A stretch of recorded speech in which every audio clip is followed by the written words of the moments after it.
Rasul. Dan ucapan para Rasul adalah, Ya Allah, selamatkanlah, selamatkanlah. Allahumma sallim, sallim. Kemudian, dan di antara jahanam ada besi yang ujungnya bengkok, seperti duri sa'dan. Duri sa'dan. Duri yang berduri tajam. Iya. Duri-duri sa'dan atau pengait-pengait yang terbuat dari besi yang tajam itu menyambar-nyambar para orang-orang yang meniti sirat itu. Kemudian, pernahkah kalian melihat duri sa'dan? Mereka menjawab, ya pernah. Beliau melanjutkan, sungguh dia seperti duri sa'dan. Hanya saja tidak ada yang mengetahui ukuran besarnya duri tersebut kecuali Allah. Duri tersebut akan menusuk-nusuk manusia berdasarkan amal-amal mereka. Semua tergantung keimanan dan amal soleh yang pernah dia lakukan dalam kehidupan dunia. Terus, di antara mereka ada yang dikoyak-koyak hingga binasa disebabkan amalnya. Ada pula yang dipotong-potong kemudian selamat melewatinya. Hingga apabila Allah berkehendak memberikan rahmatnya bagi siapa yang dikehendakinya dari penghuni neraka, maka Allah memerintahkan malaikat untuk mengeluarkan siapa saja yang pernah menyembah Allah. Maka para malaikat mengeluarkan mereka, yang mereka dikenal berdasarkan tanda bekas-bekas sujud, astarus sujud. Dan Allah telah mengharamkan pada neraka untuk memakan atau membakar astarus sujud. Baik, cukup. Jadi ada dua pilihan. Mereka yang meniti titian sirat itu adalah ada yang selamat dan ada yang tidak selamat. Ada yang selamat sampai tujuan dan ada yang binasa, masuk ke dalam neraka. Maka setiap orang yang beriman di kalangan muslimin, seluruh umat para nabi pasti akan melewatinya berdasarkan yaitu firman Allah dalam surah Maryam, yaitu pada ayat yang ke-71 dan 72 surat 19. Wa in minkum illa wariduha kana ala rabbika hatman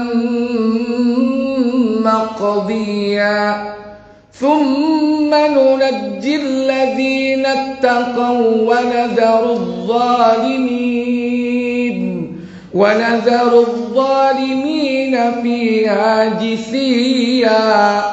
Apa kata Allah? Dan tidak ada seorang pun daripadamu melainkan mendatangi neraka itu.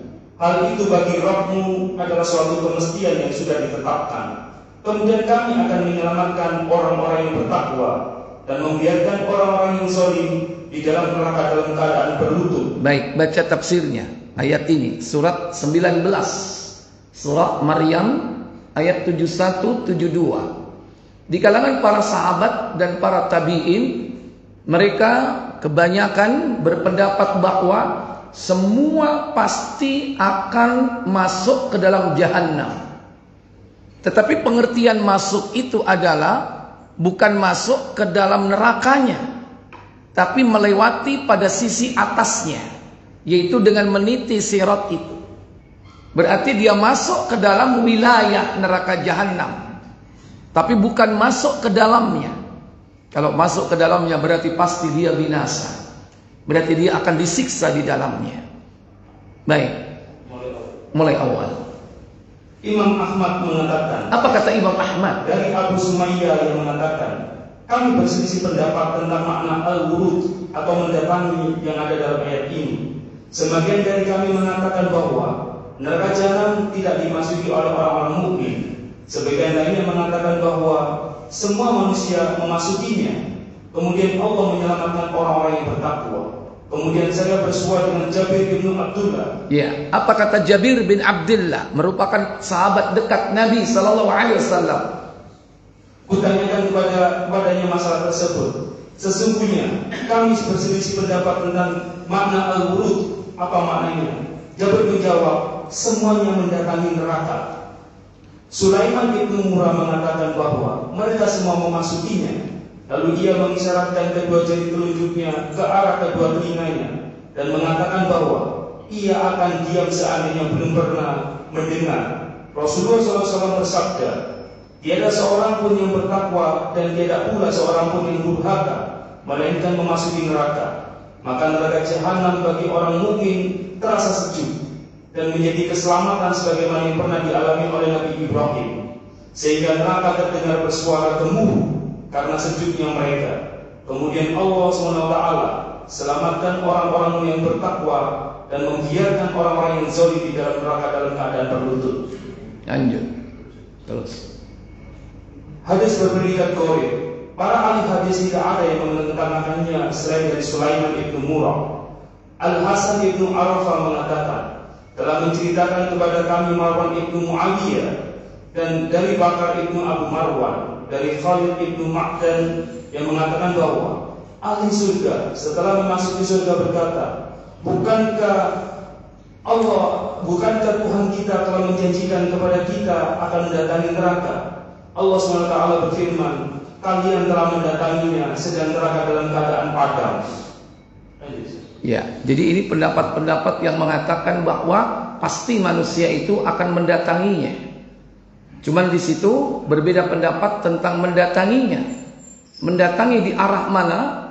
Yaitu ada yang mengatakan di sebelah atasnya, yaitu dengan meniti sirat. Ada yang mengatakan bahwa dia tetap mendatanginya, tapi tatkala saat itu neraka itu padam atau dijadikannya sejuk bagi orang-orang yang bertakwa kepada Allah Jalla wa'ala. Karena untuk memasuki surga itu harus melewati neraka dulu, sehingga setiap manusia itu akan melaluinya. Dan sirat itu dibentangkan di atas neraka jahanam. Baik, sedikit lagi. Abdul Razzaq, seorang tabi'in, apa pendapat dari mereka? Abdul Razzaq telah meriwayatkan dari Ibnu Uyainah dari Qais ibnu Abu Hazim mengatakan bahwa Abdullah ibnu Ruwaha di suatu hari sedang meletakkan kepalanya di pangkuan istrinya. Lalu ia menangis dan istrinya ikut menangis. Maka Abdullah bertanya, mengapa kamu ikut menangis? Istri menjawab, saya melihat Anda menangis, maka saya ikut menangis. Itulah istri yang solihah, melihat suami menangis, ikut menangis. Dwi pucu koyo ngono kan. Sampean nangis malah lanjut. Abdullah ibnu Ruwaha berkata bahwa ia teringat akan firman Allah SWT yang mengatakan, dan tidak ada seorang pun dari kalian melainkan mendatangi neraka itu. Wa im minkum illa wariduha, dan tidaklah salah seorang di antara kalian melainkan pasti akan mendatanginya. Terus Abdullah ibnu Ruwaha berkata, saya tidak mengetahui apakah diri saya dapat selamat dari neraka ataukah tidak. Menurut riwayat yang lain, saat itu Abdullah bin Ruwaha sedang dalam keadaan sakit. Baik.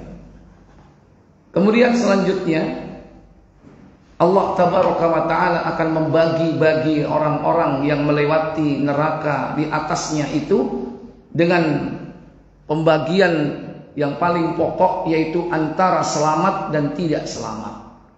Adapun yang tidak selamat, dia akan jatuh ke dalam jahanam. Dan kalau sudah jatuh di dalam neraka jahanam, sudah tidak perlu diceritakan lagi bagaimana kisah mereka. Adapun mereka yang selamat terbagi menjadi beberapa kelompok. Ada yang mereka selamat dalam kondisi selamat sejahtera, tak kurang suatu apapun, dalam kondisi sehat walafiat. Tapi ada yang selamat dalam kondisi sangat memprihatinkan. Tubuhnya tercabik-cabik dengan duri sa'da.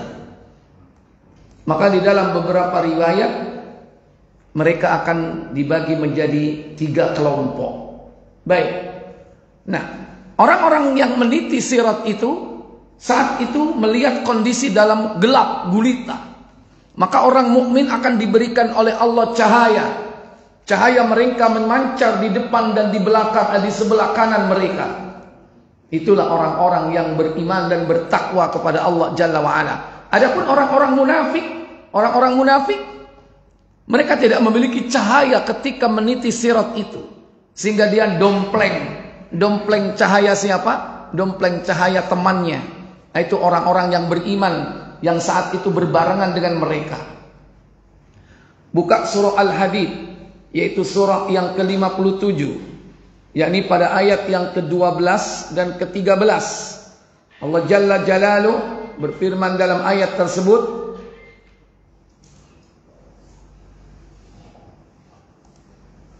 Yauma taral mu'minina wal mu'minati yas'a nurum baina aydihim wa bi aymanihim busyarakumul yawma jannatun tajri min tahtihal anharu khalidina fiha dzalika huwal fawzul azim. Silakan 12 dulu. Yaitu pada hari ketika kamu melihat orang mukmin laki-laki dan perempuan sedang cahaya mereka bersinar di hadapan dan di sebelah kanan mereka. Dikatakan pada mereka, pada hari ini ada berita gembira untukmu, yaitu surga yang mengalir di bawahnya sungai-sungai yang kamu kekal di dalamnya. Itulah keberuntungan yang besar. Iya.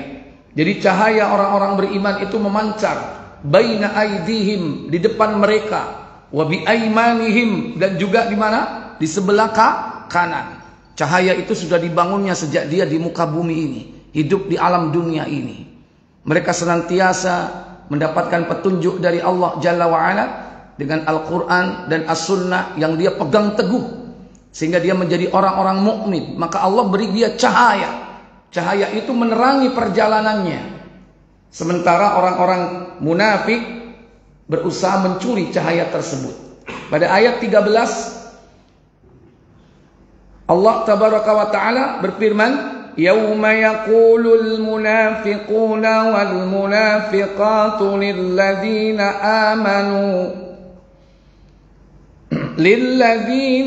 amanu zurna naqtabis min nurikum qila irji'u wara'akum faltamisu nura faduriba bainahum bisurin lahu babun batinuhu fihi rahmatu wa zahiruhu min qibalil azab. Apa kata Allah?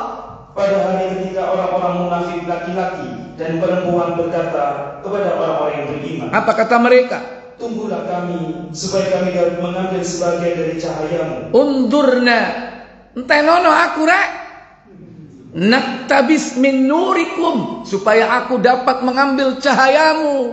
Kayak ono aku titik ae, peteng iki. Tunggu dulu katanya. Maka apa kata orang-orang beriman? Dikatakan kepada mereka, kembalilah kamu ke belakang dan carilah sendiri cahayamu. Irji'u wara'akum, kembalilah kau ke belakang. Naktabis faltamisu nuran, maka carilah cahayamu sendiri. Kon piyen tak kandani bangkelai kalau bahasa kita, ya kan? Diajak mencari cahaya, diajak mencari petunjuk, bermalas-malasan, bahkan membantah, bahkan diajak malah mencaci dan memaki, dan bahkan memerangi. Itu orang-orang munafik. Nanti mereka ketika tidak mendapatkan cahaya di akhirat, mereka minta merengek-rengek kepada orang-orang mukmin. Tunggu sebentar, beri aku cahaya. Disuruh balik. Irji'u wara'akum, kembalilah kau ke belakang. Faltamisu nuran, dan carilah cahayamu sendiri. Tapi mereka tetap berusaha mencuri cahaya itu, sehingga Allah jadikan apa bagi mereka? Lanjut. Lalu diadakan di antara mereka dinding yang mempunyai pintu. Di sebelah dalamnya ada rahmat, dan di sebelah luarnya dari situ ada siksa. Faduriba bainahum bisurin lahu babun, maka Allah jadikan blok yang mengelilingi orang mukmin, dan blok itu dinding ada pintunya yang dia bisa keluar, yang di dalamnya adalah rahmat, di mana disitulah orang beriman, dan di luarnya adalah azab, yaitu sekelilingnya adalah neraka jahanam. Orang mukmin dipelihara, ibarat dia naik apa Pak? Di blok, naik mobil, jerone anget, jerone sejuk, di luarnya Pak panas. Ibarat dia di blok itu ada pintunya, dia berjalan meniti sirat itu dengan kotaknya itu. Dia bisa keluar masuk, yaitu dengan pintunya itu. Tapi yang munafik, dia tidak akan mendapatkan rahmat dari Allah Jalla wa'ala. Inilah keadaan ketika orang itu, yakni berada di akhirat saat mereka meniti titian sirat. Kemudian para ibu, para bapak, saudara sekalian yang dirahmati Allah Jalla wa'ala, mereka yang meniti sirat ini akan dibagi menjadi 5 kelompok, ditinjau dari cara mereka melakukan perjalanan. Tentu bagi mereka yang selamat. Kalau yang nggak selamat sudah masuk langsung. Yang selamat dibagi menjadi 5 kelompok. Yaitu pertama, dia akan berjalan meniti sirat itu bagaikan kedipan mata. Yang kedua, yaitu secepat kilat menyambar. Yang ketiga, seperti angin yang bertiup. Yang keempat, yaitu seperti kuda yang berlari kencang. Yang kelima, yang keempat itu seperti burung yang terbang. Yang kelima seperti kuda yang lari kencang. Manui keliru mau nomor berapa? Hah? Bagai burung yang terbang. Yaitu nomor berapa? Nomor 4. Ya, baik. Orang mukmin bagaimana melintasinya? Dalam sebuah riwayat hadis, yakni di dalam Sahih Muslim nomor 183. Ini pustaka As-Sunnah. Fayumurrul mu'minuna, maka orang-orang beriman melintasi sirat. Pertama, katorfil ain, seperti kedipan mata. Kedua, kalbarki, seperti kilat yang menyambar. Wa karrih, seperti angin yang bertiup. Wa kattair, seperti burung yang terbang. Wa akajidil khayli warrikabi, dan mereka ada yang seperti orang yang naik kendaraan atau naik kuda yang berlari. Maka mereka ada yang selamat, tak kurang suatu apapun. Najun musallamun. Kemudian yang kedua, wa mahdushun mursalun. Tapi ada di antara mereka yang tercabik-cabik, duri sakdan. Wa maqdusun fi nari jahannam. Tapi ada juga yang tergelincir ke dalam neraka jahannam. Jadi dibagi 2, selamat dan tidak selamat. Kalau tidak selamat, tidak ada pembagian. Adapun yang selamat sampai ke ujung, itu dibagi-bagi. Adapun mereka yang selamat, ada 5 cara dia meniti sirat itu. Apa saja tadi? Pertama, katarfil ain. Seperti apa? Kedipan mata. Cepat nggak itu? Cepat. Nomor 2, tingkat level bawahnya kalbarki. Seperti apa? Kilat. Kilat sama kedipan mata, cepat mana? Kedipan mata. Bayangkan dia melewati sirat yang jauh panjang itu, cuma segedip saja, sudah nyampe. Ini tentunya orang-orang yang luar biasa. Yang kedua seperti kilat. Yang ketiga karih, seperti angin yang bertiup. Kilat dan angin lebih cepat mana? Kilat. Angin berapa kilometer per jam? Paling cepat. Tornado, twister. Lesus. Halo, berapa? Typhoon. Berapa? Ya udah di browsing aja nanti. Berapa kecepatan angin maksimal? Ya. Yang ketiga, katair, yaitu seperti apa? Burung yang terbang. Masih lebih cepat mana angin dengan burung? Angin. Enggak? Masih lebih cepat angin. Baru yang terakhir, ka'ajidul khail warrikab, seperti orang yang menunggang kuda. Berarti seperti apa berarti? Cepatnya? Ya seperti kuda, ya kan? Yang dihitung menunggang kuda itu kudanya apa orangnya? Kudanya, bukan orangnya. Orangnya kalau jalan bisa jadi kelemer-kelemer. Tapi begitu naik kuda, yang dihitung kecepatan siapa? Kecepatan kudanya. Lebih cepat mana terbang burung dengan kuda berlari? Lebih cepat burung. Ya, ini level derajat orang yang apa? Yang selamat. Mereka dibagi menjadi beberapa kriteria yang meniti titian sirat itu.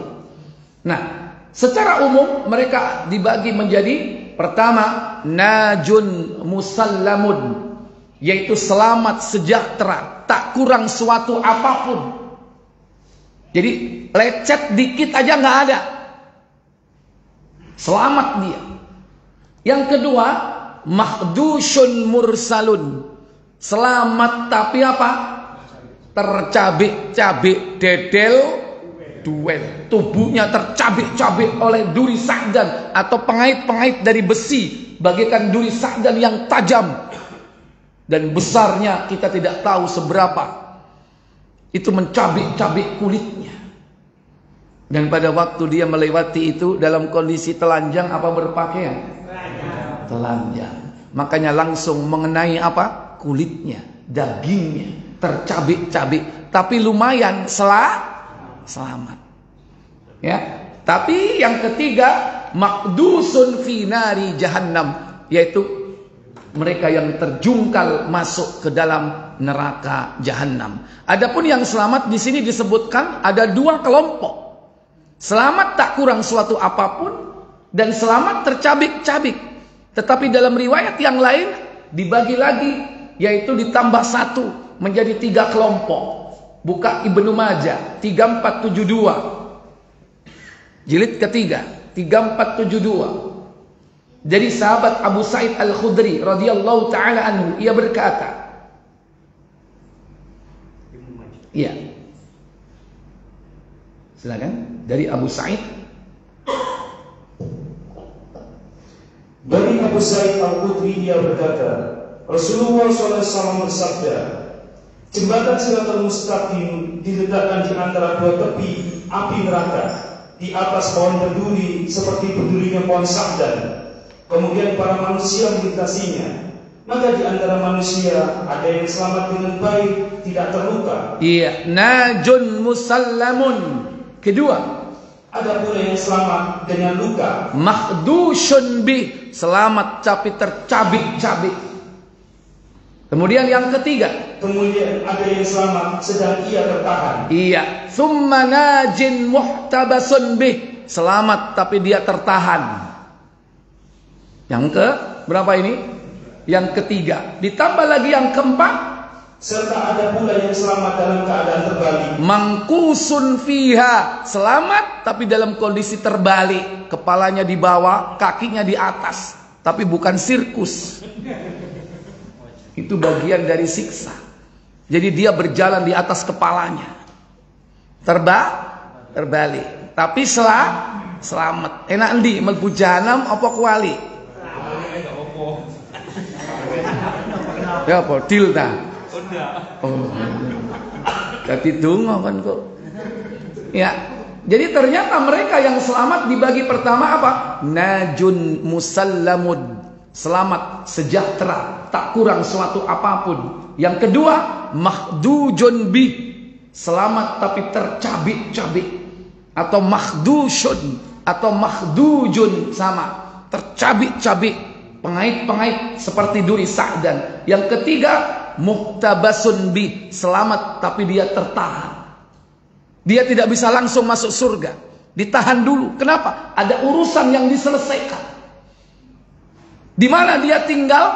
Dia berada di tempat antara neraka dan surga. Antara neraka dan surga ini ada yang namanya jembatan kecil yang bernama Kontoroh. Nah, Kontoroh inilah tempatnya orang-orang yang tertahan. Kenapa? Masih memiliki tanggungan-tanggungan hukukul agami, perkara-perkara antara sesama manusia yang belum terselesaikan, sehingga di situ dia ditahan. Dan yang ketiga tadi apa? Mangkusun fiha, selamat tapi terbalik. Cuman kita tidak tahu apa sebabnya mereka sampai selamat tapi terbalik. Wallahu a'lam. Ikhwatal iman, a'izzakumullah. Maka ada jembatan kecil yang disebut dengan apa? Kontoroh. Jadi jahanam, kemudian surga. Kalau sudah melewati jahanam, bawahnya ini neraka, atasnya ini sirat, dia sampai di ujung, maka selanjutnya adalah apa? Surga. Tapi antara neraka dan surga ini ada jembatan kecil. Sebelum orang memasuki surga itu, dia akan melewati Kontoroh, dan dia ditahan di situ terutama mereka yang masih memiliki urusan-urusan hukukul adami yang belum diselesaikan dalam kehidupan dunianya. Maka di dalam hadis Bukhari di nomor 6535 Pustaka As-Sunnah, Nabi sallallahu alaihi wasallam bersabda, "Yakhlusul mu'minuna minan nari." Orang-orang beriman diselamatkan oleh Allah dari neraka. Fayuhbasuna ala qantara, akan tetapi mereka tetap ditahan. Mereka ditahan oleh Allah di tempat yang bernama Qantarah, bainal jannati wan nari, yang terletak antara mana? Surga dan neraka, atau neraka dan surga. Fayakussu li ba'dihim min ba'din madzalamu, maka dikisaslah antara satu dengan yang lain tentang kezaliman yang mereka lakukan di dunia. Inilah kisos kedua. Kisos pertama terjadi di hari mahsyar, di padang mahsyar, itu kisos pertama. Mungkin dalam urusan-urusan yang besar. Ini dalam urusan-urusan yang lain, yang kecil, yang jelimet, yang masih jadi tanggungan. Mungkin barangkali perkara hak-hak kemanusiaan. Berupa apa? Berupa kehormatan yang hancur, nama baik yang rusak. Dulu pernah mencaci maki saudaranya, pernah menghinanya, pernah menghibahnya, menggunjingnya, pernah menfitnahnya, diselesaikan di situ. Supaya apa? Supaya urusan-urusan itu terselesaikan sebelum masuk surga. Karena orang yang masuk surga, mereka dibebaskan dari urusan-urusan masalah hati mereka yang berpisah antara satu dengan yang lain. Mungkin mereka berseteru, mungkin mereka ada iri dan dengki. Itu dibersihkan semua. Di mana? Di Qantarah. Maka seluruh kezaliman akan diselesaikan di sana. Kanat bainahum fid dunya, kezaliman yang dulu pernah dilakukan di dunia, hatta idza hudzibu, maka ketika semua itu diselesaikan, wanukku, dan dituntaskan urusan-urusan mereka, udzina lahum fi dukhulil jannah, maka mereka diizinkan untuk memasuki surga. Fawalladzi nafsu Muhammadin biyadi, maka demi Allah yang jiwaku berada di tangannya, la ahaduhum ahda bimanzilihi fil jannah minhu bimanzilihi ka'anna fid dunya, maka salah seorang di antara kalian lebih mengetahui tempat kedudukannya di surga daripada tempat-tempat kedudukannya yang ada di dunia. Ahli surga itu lebih mengetahui tempatnya di surga. Dia tahu tempat-tempat di surga daripada tempat-tempatnya di dunia ini. Oleh karena itu orang mukmin di dunia gak ero apa-apa gak masalah. Kon gak ero Paris gak masalah. Kon gak ero Pattaya, Hong Kong, kon tidak ngerti ini dan itu, gak masalah. Gak tahu tempat kuliner ini, gak tahu tempat kuliner itu, kon gurung tahu mangan kono. Wah, kon ini tinggalan, kon kuper, kon deso. Ngene ae gak masalah. Mending kita lebih tahu tempat kita di mana? Di surga daripada tempat-tempat dunia. Karena manusia itu bukan tujuan kehidupan dunia ini. Manusia itu nanti akan lebih tahu tempat tinggalnya di surga. Baik, para bapak, saudara sekalian yang dirahmati Allah Jalla wa'ala. Setelah itu dibersihkanlah hati mereka. Sudah tidak ada tanggungan lagi satu dengan yang lain. Maka akhirnya dia dimasukkan ke dalam surga. Yang sangat rugi adalah mereka ketika urusan hukukul adami ini diselesaikan, ternyata tidak ada pahala-pahala untuk menggantinya, sehingga habis pahalanya. Tapi masalahnya belum selesai ketika pahalanya habis. Maka dosa-dosa orang itu pun akan diberikan kepadanya. Dan ujung-ujungnya dia nggak masuk surga, malah dimasukkan ke dalam neraka. Itulah orang yang bangkrut, kata Nabi. Buka Sahih Muslim 2211. Di akhirat nanti banyak orang bangkrut karena urusan-urusan dunianya tidak diselesaikan di dalam kehidupan akhir, dalam kehidupan dunia ini. Nabi pernah bertanya kepada sahabat, tahukah kalian siapakah orang yang bangkrut itu? Silakan. Dari Abu Hurairah radhiyallahu anhu, katanya Rasulullah SAW bersabda. Apa sabda beliau sallallahu alaihi wasallam? Tahukah kamu apa arti muflis? Atadruna mal muflis? Tahukah kalian siapakah orang yang muflis? Yaitu orang yang bangkrut atau pahili. Jawab para sahabat. Apa kata sahabat? Muflis menurut kami ialah orang yang tidak punya uang dan tidak punya harta. Al muflis fina man la dirhaman wala mata'. Orang yang bangkrut di kalangan kita wahai Rasul adalah mereka yang tidak punya harta dan perhiasan. La mallahu dinar wala mata', tidak punya dinar uang dan tidak punya mata' yaitu perhiasan. Maka apa sabda Nabi sallallahu alaihi wasallam? Sabda Rasulullah SAW, muflis dari umatku akan datang kelak di hari kiamat, membawa sholat, puasa dan zakat. Itulah orang-orang yang diharapkan pahalanya kelak dapat mengantarkan dia ke surga, tapi mereka tertipu dengan apa yang telah mereka lakukan di dunia.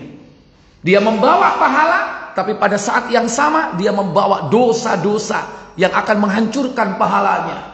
Al-muflis fina ya'ti yaumal qiyamah, dia datang di hari kiamat bisolatin wasiyamin wazakatin, membawa pahala solat, membawa pahala puasa, membawa pahala zakat, seluruh amal solehnya dibawa, yaitu pahala-pahala mereka. Tapi dia lupa membawa 5 dosa. Dosa apa yang mereka bawa? Dan membawa dosa karena dia pernah memaki orang. Nah, qad syatama hada, dulu pernah mencaci maki saudaranya sesama muslim. Koncone diilok-ilokno, dipesoi, mari ngono ngerasa gak salah. Ya, dan tidak diselesaikan. Padahal yang dipesoi dalam hatinya mangkel enggak? Mangkel. Tapi dia tahan. Bisa jadi dia ngerti, engko kon tak enteni nang akhirat kon. Pahalamu kon, kok ya tak rampas kon. Aku tak sabar-sabar nang dunya. Wis ilok-ilokno, bah. Ya, kayaknya jangan berarti orang ketika dicaci maki dia diem, ya, dia gak wani. Enggak. Dia nanti buat perhitungan sama kita. Apa? Hati-hati pahala kita nanti diambil di akhirat.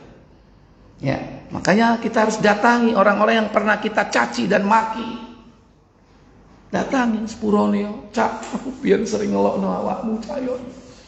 Aku nek ngelokno awakmu, Cak, gak kurang-kurang sabon pintek kabeh tak sebut. Ya. Minta maaf mumpung kita masih hidup. Kalau dia mau memberi maaf, alhamdulillah. Aku gak gelem nyepuro awakmu. Aku gelem nyepuro tapi aku traktiren dhisik. Kira-kira gimana kalau dia minta traktir? Traktir gak? Gak apa-apa, kon mangan apa? Tak turuti sak beldosmu, sing penting sepuron aku. Mumpung di dunia masih ada uang, masih ada harta, masih ada kesempatan. Apa yang dia minta? Nah, yang kedua. Silakan adzan dulu.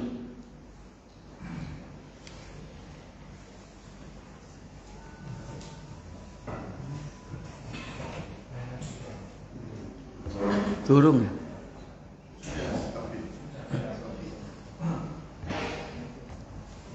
Allahu Akbar, Allahu Akbar.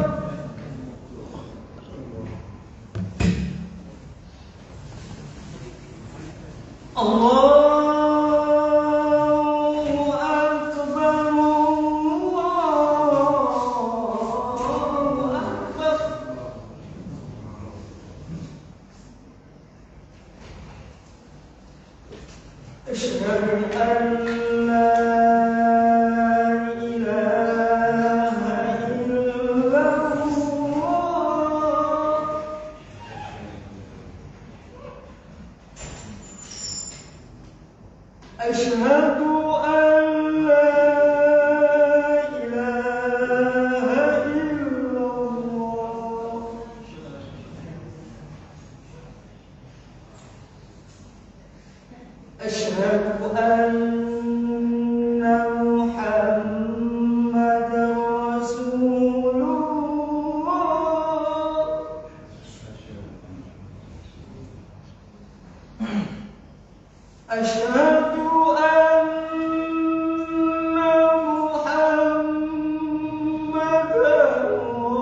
Baik, yang pertama, para ibu, para bapak, saudara sekalian, yang akan menjadi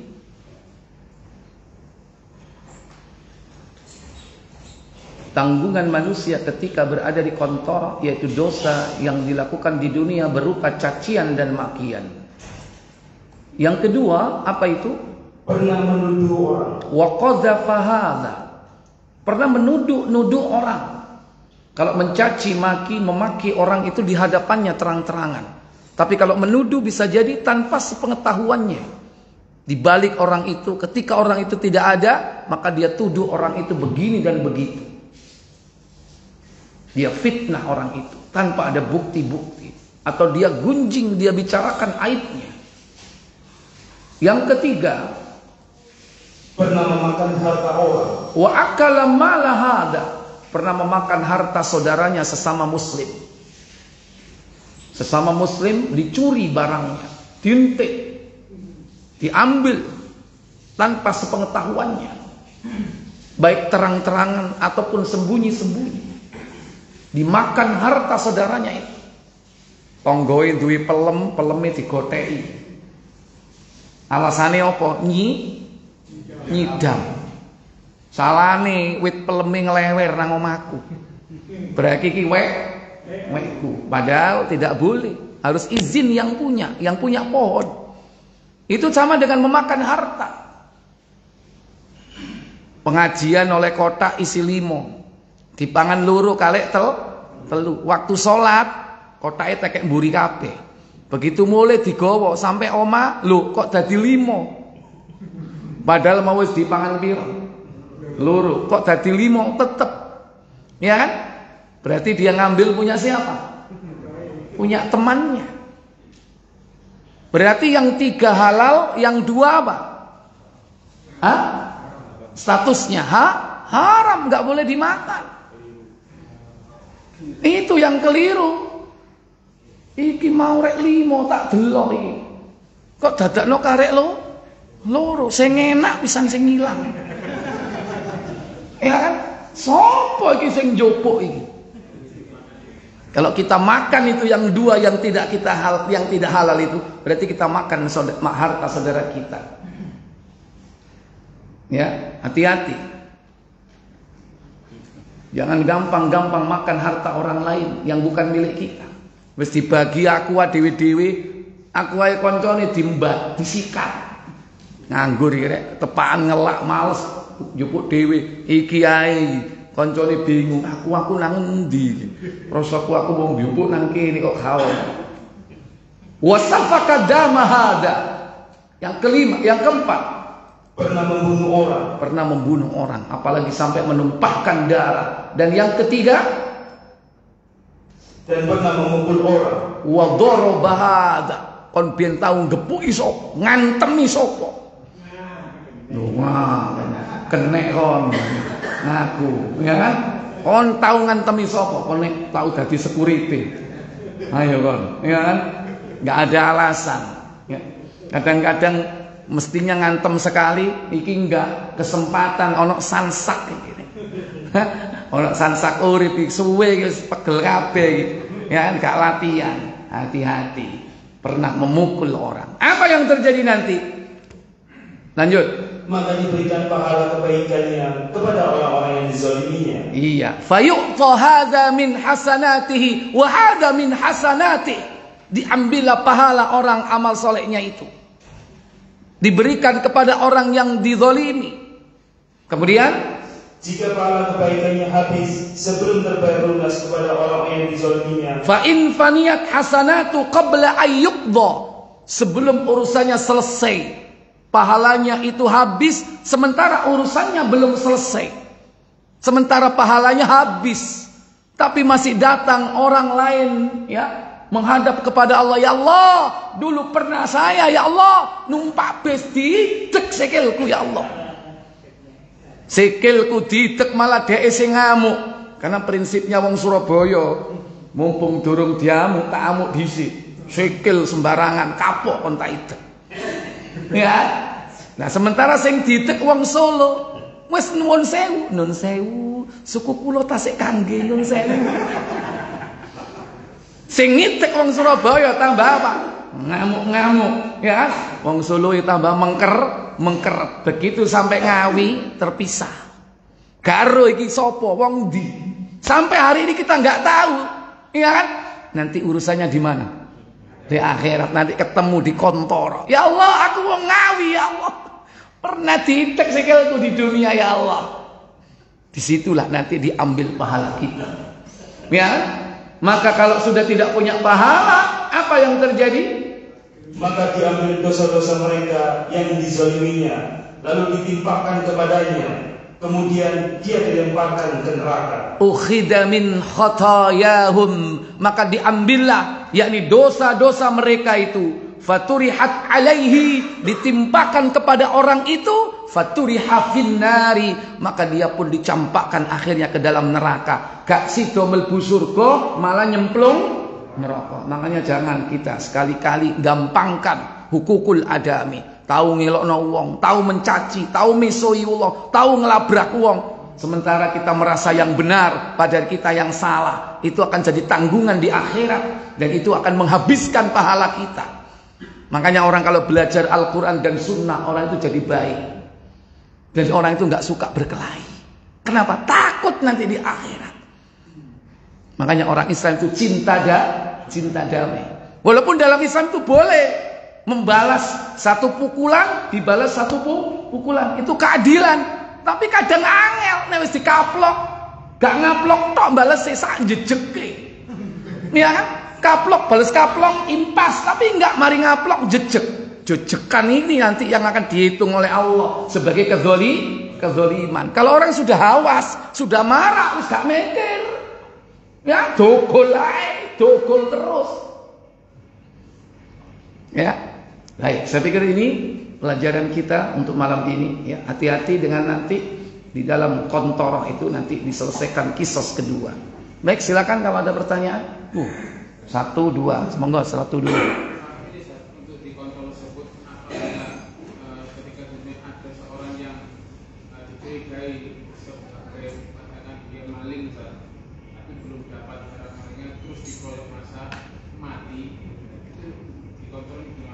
Iya, baik. Tentu ada praduga tak bersalah kan? Dalam hukum itu ada apa? Praduga tak bersalah. Memang benar nggak dia yang nyuri? Gitu. Kalau sudah ketahuan nyuri ada barang bukti, itu pun kita tidak boleh menghakimi. Kenapa? Hukuman itu harus melalui proses. Ada proses hukum. Proses hukum berjalan, yaitu ada pengadilan. Di situ ada penuntut, ya. Merasa yang dirugikan. Yang kedua ada pembela, ada hakim. Hakim memutuskan perkaranya. Kalau sudah diputuskan perkaranya, baru ada hukuman. Lah ini tidak ada pengadilan, tidak ada proses hukum, langsung diadili. Namanya pengadilan massa atau di massa. Hati-hati. Orang kalau ngerti, meskipun tahu di situ ada pencuri, ketangkep, gak gampang dia menghukumi. Yang betul itu apa? Ya diamankan, dicancang, diberikan kepada aparat hukum yang berwajib. Ojo aji ngompong, aduh rek pegel rek gak tau ngantemu wong e. Ketepan iki ana maling sandang nang Salman iki. Ya, ketepan iki dibengepno sik ae mumpung durung nang polisi. Itu nanti akan diminta tanggung jawab oleh Allah Jalla wa Ala. Apalagi yang hilang bukan sandal kita. Ya, sandalmu enggak duduk. Seandainya sandal kita sendiri, kita pun enggak boleh langsung menghukumi saat itu. Harus diputuskan oleh hakim. Enggak boleh. Hanya orang Islam itu menjaga kehormatan, menjaga harta, kehormatan dan darah. Jadi kita enggak boleh memasa orang itu. Makanya kalau ada yang seperti itu, tentu harus diamankan. Nanti akan melalui proses hukum. Dan kita nggak boleh suudzon, oh Pak Ustaz, timbangannya nang polisi kok paling metu maneh ya. Gue mari ngono ya, urusannya ya ada ini, ada itu. Ya sudah, itu urusan dia sama Allah. Tapi kita jangan gampang-gampang menyakiti orang lain tanpa alasan yang hak. Jadi tetap akan diminta tanggung jawab di hadapan Allah Jalla wa'ala. Walaupun hanya satu kali, blek, ya kan? Padahal kita nggak punya urusan sama dia. Melok ngantem, kon ping piro? Siji. Kon ping piro? 5. Aku ping 15 sampai lo bengep kabeh. Nah, ya kan? Tetap dia akan diminta tanggung jawab. Baik, monggo. Waalaikumsalam. Saya mau tanya ini surat Al-Ma'arij. Surah Al-Ma'arij dibuka, yaitu surah yang ke 70. Al-Haqqah itu 69, 70 Al-Ma'arij yaitu pada ayat yang keempat. Ini masalah 50 bukan? Ya, Al-Ma'arij ya. Ayat yang keberapa? Keempat. Allah Jalla wa'ala berfirman dalam ayat tersebut, ta'rujul malaikatu warruhu ilaihi fi yawmin kana miqdaruhu 50,000 sanah. Apa kata Allah Jalla wa'ala? Malaikat-malaikat dan Jibril naik menghadap kepada Allah dalam sehari yang kadarnya 50.000 tahun. Ya, kadarnya 50.000 tahun. Diterangkan dalam tafsir Ibnu Katsir, malaikat Jibril naik menghadap kepada Rabb-nya dalam satu hari. Ini adalah terjadi ketika di padang mahsyar. Di padang mahsyar itu sehari sama dengan 50.000 tahun di dunia. Itu sehari. Itu ketika di padang mahsyar. Beda ketika di akhirat. Ketika sudah akhirat, surga neraka maksudnya. Kalau orang sudah masuk surga dan masuk neraka, maka kadarnya adalah 1000 tahun. Sehari 1000 tahun. Itu dasarnya yaitu surah As-Sajadah. Buka surah 32. Yaitu pada ayat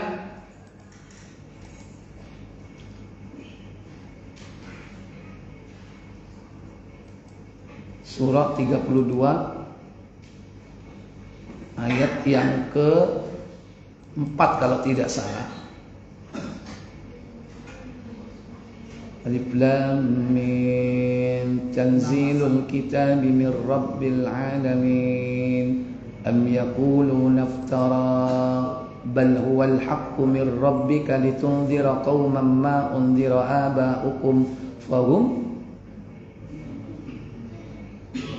ghafilun. Ayat 4 ya. Kalau enggak 5, coba. Yudabbirul amra minas sama'i ilal ardi thumma ya'ruju ilaihi fi yawmin kana miqdaru alfasanatin mimma ta'uddun. Ya, ayat 5 berarti ya. Silakan. Dia mengatur urusan dari langit ke bumi, kemudian urusan itu naik kepadanya dalam satu hari yang kadarnya adalah 1000 tahun menurut perhitunganmu. Iya, 1000 tahun menurut perhitunganmu. Ya, di sini disebutkan kadarnya satu hari sama dengan berapa? 1000 tahun. Ini adalah ketika manusia berada di mana? Di surga atau di neraka. Satu hari di surga, satu hari di neraka sama dengan 1000 tahun yang ada di mana? Di dunia. Ya. Adapun di padang mahsyar satu hari sebanyak berapa? 50.000 tahun.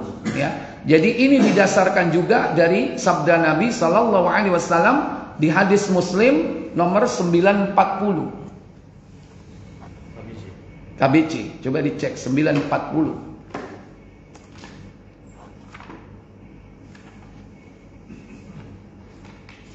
Berarti kalau 1000 tahun di akhirat, 1000 tahun di dunia, satu hari di akhirat, berarti kita ini sebetulnya hidup berapa jam ya dalam hitungan akhirat?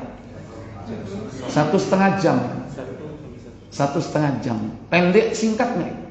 Sangat pendek dan sangat singkat sekali. Tapi kini terus suwe yo. Menek mau buka kok gak mari-mari. Jame kok gak maghrib-maghrib, koyokane suwe ya. Padahal hidup kita sebentar. Baik, silakan. Ya, boleh. 9.40. Ya, 9.40. Iya, benar. Dari Abu Hurairah radhiyallahu anhu, katanya Rasulullah SAW bersabda, apa sabda beliau? Siapa yang mempunyai emas perak tetapi dia tidak membayar zakatnya, maka hari kiamat kelak dibuatkan untuknya setrika api yang dinyalakan dalam neraka jahanam, lalu disetrikakan ke perut dan punggungnya.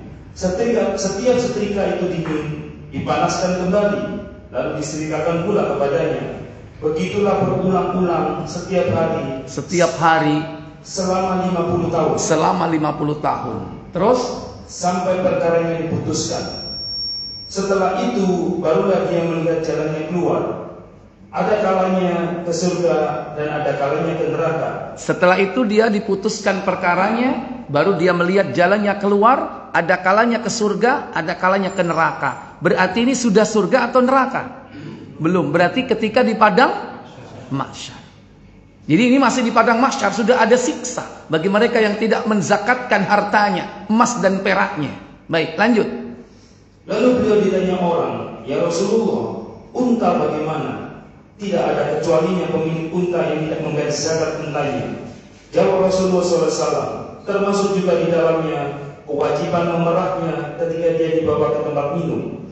Maka pada hari kiamat kelak, orang itu diterentangkan di tempat yang neraka supaya diinjak-injak oleh unta-unta yang paling besar dan gemuk-gemuk, sampai anak-anaknya yang paling kecil sekalipun. Semuanya menginjak-injak dengan kukunya serta menggigit dengan giginya yang tajam. Setiap pertama yang lewat, datang pula yang lain menginjak-injaknya. Demikian hal itu berlangsung setiap hari. Setiap hari. Sehingga perkaranya selesai diadili. Kemudian satu hari di sana sama dengan 50.000 tahun di dunia. Sama dengan 50.000 tahun di dunia. Jadi surah Al-Ma'arij ya, pada ayat keempat itu gandengannya dengan hadis Muslim 940 ini. Dan ini di padang mahsyar. Setelah itu ada jalan keluarnya. Lanjut. Satu hari di sana. Setelah itu barulah dia dapat melihat jalannya keluar. Di mana jalan keluarnya? Mungkin ke surga dan mungkin pula ke neraka. Berarti belum di neraka. Berarti siksanya ini terjadi di padang mahsyar. Satu hari sama dengan 50.000 tahun. Itu cocok dengan surah Al-Ma'arij. Adapun surah As-Sajadah, yaitu pada ayat yang ke-5, itu adalah hari ketika manusia sudah masuk surga, sudah masuk neraka, maka satu hari di sana 1000 tahun di dunia. Beda dengan hari mahsyar. Ya, wallahu a'lam. Subhanakallahumma wa bihamdika asyhadu an la ilaha illa anta astaghfiruka wa atubu ilaik. Wassalamualaikum warahmatullahi wabarakatuh.